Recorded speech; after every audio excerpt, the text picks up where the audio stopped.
Now it's a perfect time for us to start learning about the common kubectl commands that you're going to be using when interacting with your cluster.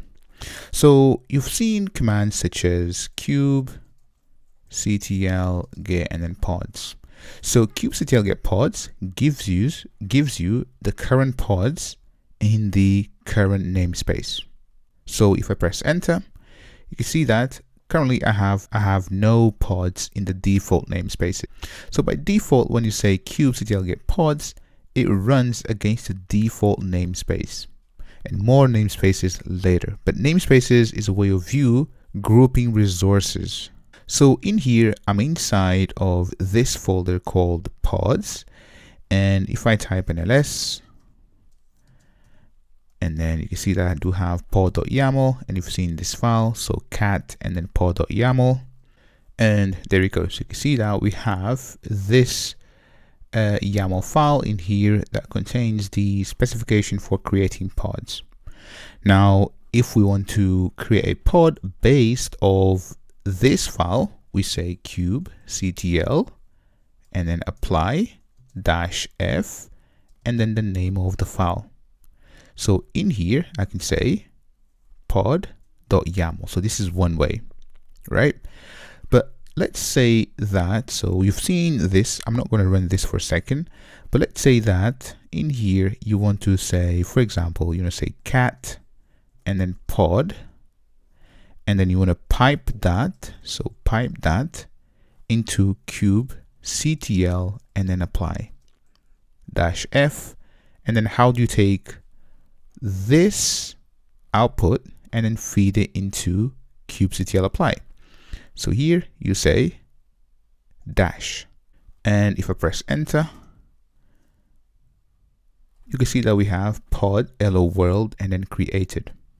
If I type kubectl get pods, you can see that we have one pod and it's running right here. Now, if you want to delete the pod, you can do it in two ways.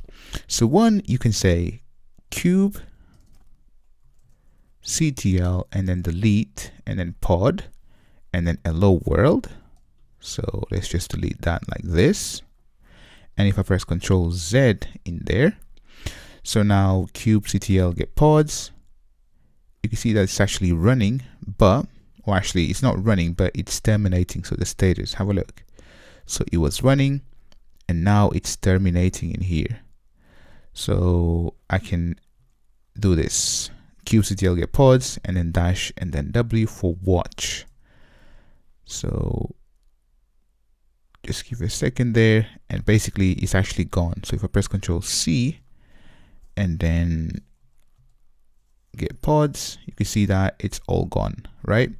Now let me go ahead and create the pod again. So in here you saw that we can create it from cat, but let's just say kubectl and then in here apply -f, and I can say dot to apply every single YAML in this working directory, or I can just say the name of the file, so pod.yaml.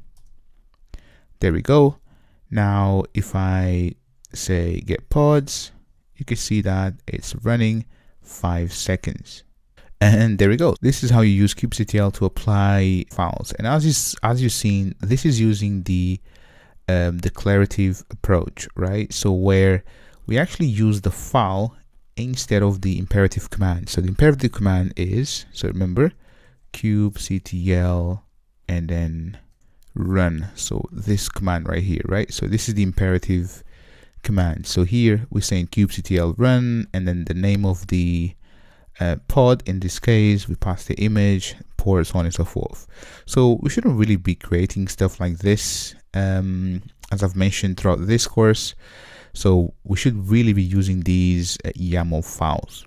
But this is one way of doing things, right? So you can say kubectl run, and then you can specify all the arguments that you want. But I don't advise you to create pods or any other Kubernetes resource using the imperative approach, because again, it's more about you taking these files and then committing to a Git repository, right? And that way you can You can track the history, you can see the commits, you can see the changes, so on and so forth. Whereas with this, there is no way that you'll find all of that information. Now, if I press Control C there, so what I want to show you is, you saw that we can delete the pod, so get pods. We can say cube ctl and then delete pod and then the name of the pod, right? Or we can say kubectl delete -f and then the name of the file. So here it's pod.yaml, enter, Control Z in there, get pods -w, and you can see that it's terminating and it's actually done. So if I press Control Z in there and then get pods but without the -w, you can see that we have no resources found in default namespace.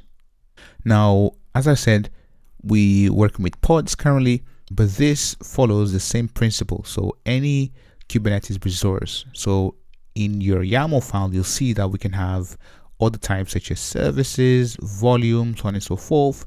So it works the same way. So kubectl apply and then the YAML file, kubectl delete and then the YAML file. So this is not strictly only for pods, but it's for everything.